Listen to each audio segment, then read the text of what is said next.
Erga wuziyyeen mucaan na biraa hin jiru, ani mucaa hin fuune, anis haadhadha.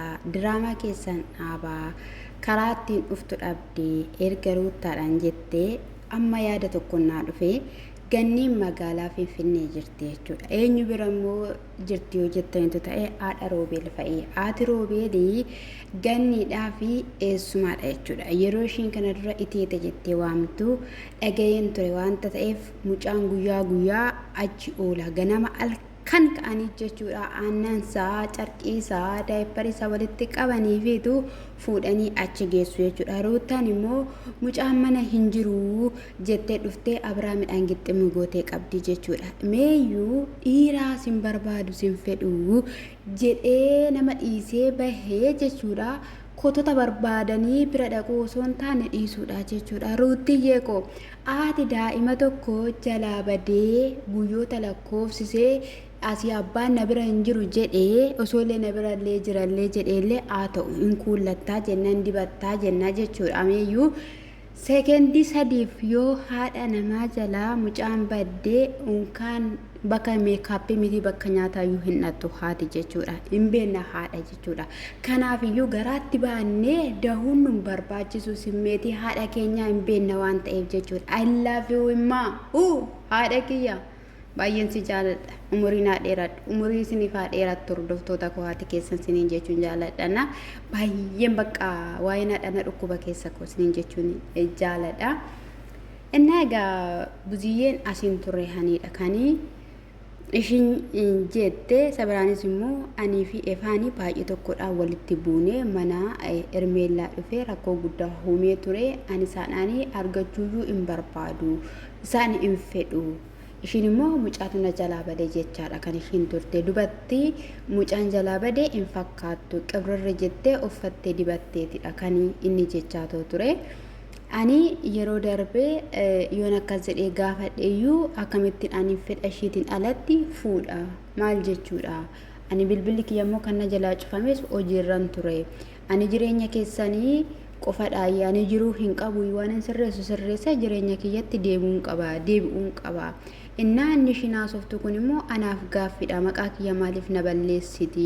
Kanaafiyyuu hordoftoonni wanti isin beekuu qabdan mucaan na bira hin jiru. Ani hin fuune iddoo barbaadde deemuu dandeessi kanii egaa ishiin jetteen jechuudha. Yeroo kana keessatti hin dhufteetu mucaan kiyyoo eessa mucaan sii kenna jettee miti kan na waamte jennaan mucaa kan maalii dhugaa kee jettaa yeroottaa jetteen buziyyeeni eeyyee dhugaa kiyyan jedha mucaa kiyya qofa kan ani barbaadu isaadhaani kan ani fedhu jettee imimmaanshii jechuudha dhangalaasaadha kan isheen turte jechuudha. Eeshi inni har'a si boochisu jechuudha. Jalqaba gaafa inni bade maas hin boochisin.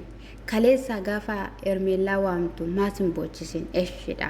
Inna buziyyee argitee qofa maaliif akkas akka waan isheen si miite akka waan isheen si dararte akka namni si beekuudhaafidha moo maal ibsachuu barbaadde kun anaaf gaaffiidha jechuudha.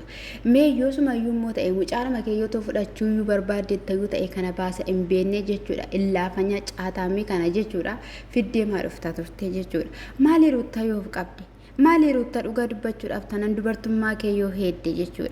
Ishii namni si hawwu sana ishii kaleessaa turte sana ruutiyyee ishii jedhamtee dheebotamtee eegamtu sana yoo taate maal qaba jechuudha. Indee dhiira malee jiraachuun hin danda'amu moo dhiira malee of danda'amuu hin danda'amu moo waan hundumaan iyyuu of dandeessuudha. Waan ittiin mucaa kee guddifattu hin dhabne waan ittiin mucaa kee eeggattu ofiif taatu hin dhabne. Waaqayyo eebbisee si kenneera waan hundumayyuu jechuudha. Mee nama kana malee jiraachuu hin dandeessu. Maal jechuudha roota abeetu jettee hanga isheen iyyitee mataa qabattee siin jettutti jechuudha. Mee naashin dhuftee haala kanadhaan aboottifattee bakka seeraatti nageessi na dhiheessi siin jettee achi dhaquu ani hin barbaanne jettu fidi kaa sarraatanyaa fidi kaa hojjettuu kee gargaartuu kee ishii mucaa sitti natti kennite sana gaafa ishii siin jedhan asitti hin barbaachisu hojjettuun dhufuu gaafate jettu soba akka ta'e namaaf ifa mitiira kun namaaf mee ifa mitiin siin jedhame maaf akkamittiin fuuti osoo Abiraam quban qabaatiin mee ani maali jettee mucaa kana fuudhuu dandeessi? yoo dhuguma fuutee ta'e jechuudha buziyyeen jechuudha rakkoo guddaa keessa akka hin galle namni tokko illee akkas hin dhiibnetti murteeffadhu jechuudha ruutaan immoo mucaan simbira jiraate akkuma isaan jedhaniyyuu baaftanii fiddanii gaafa jettan jechuudha dhugaan sin jibbiinsa hin taanee fi ragaxa hin taane jechuudha hordoftoonni kee kan ragaxan jechuudha keessatti warri karaa tiktookii si'iidhaaf dhaadannoo si'iidhaaf jechuudha waan baay'ee ta'anii kan suurri isaanii gadi gombifame kan dhalli isaanii gadi gombifame si'iin nama gochuudhaaf si'iif hordofaadha malee garuu si'iif haadhoo miti jechuudha maalitti qoymiyaani kan isiniin jedhu jechuudha waan tokko isinii hima mucaan ruuttaa badeeyaa jennu luulee bade aati caal obboloonni kaleessa dubbachaa turan caal jedhanii hojii ruuttaa waanta beekaniif calli jedhanii hojii ishii keessaa baaniiru mee ilaalame obboloota ruuttaa eenyu isaanii dhufaa jira eenyu isaanii takkana bahaa jira calli jedhanii hojii isaanii jireenya isaanii jiraachaa jiru jechuudha maaliif isa namni shitti min dhageessu jechuudha irraa deebi gaafa namni jedheen irraan deebtu jechuudha ishiin achuun keessa gangalatti jechuudha sinii galamiti isa kanaafiyyuuti ani mucaan kuni ishuma bira jiradhee yaada jechuudha akka kiyyatti jechuudha sababni isaayyuu bakka dhossitanii baasaa diraamaa keessan dhaabaa wantoota garaagaraa isa gochaa jirtan kana dhiisaa rakkoo keessa si buusaa isa biraanis immoo ila ati haadha mucaati jenneeti si dhiibne malee innati kana dura gochaa turte suni baay'eedha nutiyyuu gara seeratti si dhiyeessuu wallaalle miti kanaafi anaan na kassase ani hin duune ani jira ani dubartii sodaattu miti ani dubartii keessaan shoshottu miti ani waan hundumayyuu godheera taanaan ifaan ifattiin taasisa malee ani dubartii akkasumaadhaanii miti sodaa hin qabu shakkii hin qabu geessin akkasas poolis xaabiyaa jetteen jechuudha ilaalaa gaashee marrajaa tokkitti hin qabdu sarratanyaan naan jedhee jette buziyyeen fuutee baateetti naan jedhanii jette achi immoo kaleessa immoo ermeellaa bira jirti jedhanii jette maaltu kan hundumayyuu soba si geesse giiftii koo isa immoo ruutaan hin boocha jettanii imimmaan sobaati dhugaa rabbi haati kiyya bara lama gaafanani biyya harabaa dhufuu fi jalqaba gaafan deemuu fi miilan illee gaafan dubaay dhufu akkatti hin booche akkatti nani boo'ellee nan beeka jechuudha ani hin banne ani hojiifan deema sii galee ati komaan taane biyya ishii keessa jirti garuu dhugaa dubbachuuf taanan jechuudha bakkuma bara dura nagaggeessitee bara lama dhuma sanatti boochee ani dhugaa dubbachuuf taanan jechuudha gadi jedhin ofirra taa'in imimmaan koo coccobsee bu'e jechuudha haadha kiyyarraa gargar ba'uu kootte jechuudha keessattummoo haati koo dhugaa dubbachuuf jechuudha ruutiyyaan kukkullattee takkana baateetu luulee badee jettee jechuudha luulee badee baay'ee badee diraamaa keessan sijjamaa tiinsuunaadha maal goote viidiyoo san argitan itti miti Alaazar Fataa jedhee taa'ee haasawaaniniin otonnaa sa'uu kinookaa ani mucaa argeetu jira haadha kee fuudhee bahee jettee tinsuun kaameraa qabdee itti agarsiiste jechuudha muluun isaaniiyyuu insuuf sanittani maani ruutaa soo taate hundi shiyyuu sobdiin qadaddi jechuudha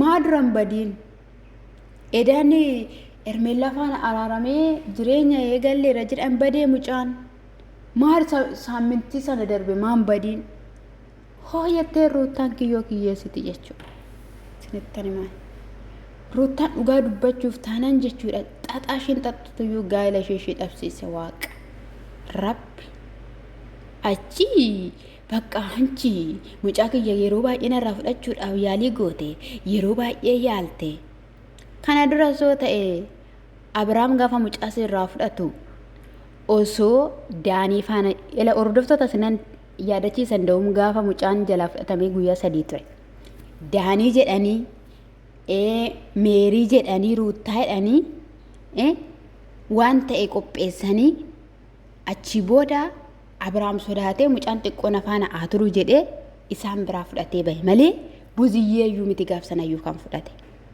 sini galamti achi booddee mucaa deebisuu didee wajjiniidhaan bobbulee ture malee namnumti dirqamaan dhaqee mana ruuttaati mucaa fuudhee baay'uu hin jiru. Yeroo tokko bichaa fuudhee sayyuu hoteela geessa ishiin achitti dhattee ilaalaa turte maleessa. Yeroo meeqa jette akkasittiin akkana baatee jechuudha. Namni mucaa keessi yaalaa fuudhu hin jiru. Namni inda'uumi jechuudha. Fincaansaa carqiisaa irraa miicuu barbaadu hin jiru. Diraamaadhuma waanumati jettuu ilaaluudhaaf yeroo darbe yoo mucaa hin fudhanna siin jedhan maleessaayi. Ammumati isaan gubde si gubuufi maleessaayi. Amma immoo yeroo xiyyeeko fidiiti kinootii dhufeeraa. Kan bira ture ganni fa'ii biraadhaayi. Kinooyyee amma immoo deebi'eetoo jira naagaleetoo jira jedhika. Mee jedhika akkas nuun jedhaa akkana nu baati. Gowwaa abbaa keessanii kana nu gowwoomsitu miti. Ana mume walumachi jala deemte boochuun na ajaa'iba.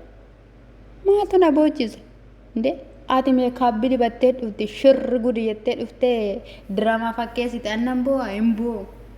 Inni mana taa'ee jechuudha isaan faana maatii faana TV ilaalaa jira jechuudha. Ishii fataa zanaa jedhaa siniin jechuun jaaladha. Kanaaf iyyuu luliyyee manum keessa jiran siniin jira.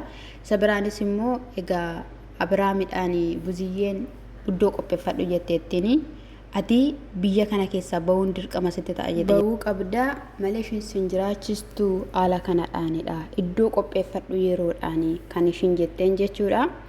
Egaa gara fuulduraatti Ermeellaa fi Abiraam gara Awurooppaa yookiin immoo Kanaadaa akka isaan deemanii yookiin Chaaniyaa abdiidhaan eegganna jechuudha. Paaspoortii isaas akkatti deebisan siniin jechuun jaaladha. Kana hundumayyuuti maalimaafidhaayee gara Ermeellaa dhaqeedha fakkaata dubbiin jechuudha. Ifaadha dhugaa dubbachuudhaa fi isa kanadha jiruu kee jiraadhu of qabii jetteenitti gorsiteetti ati immoo san immoo qambarii keessatti minaamina nagalchuu fedhanii ati isaanii fi karaan kennin jetteettiin jechuudha. Abiraam samuuna kana yoo xaxuu baatan isaan siniin jechuu jaaladha. Bismaa indabbara dhugaa dubbachuudhaaf in corrooba malee keessa baatan ammoo keessa baatan. Na hordoftoota koo subscribe naa godhaa sinin jaaladhan sinin jedhashi.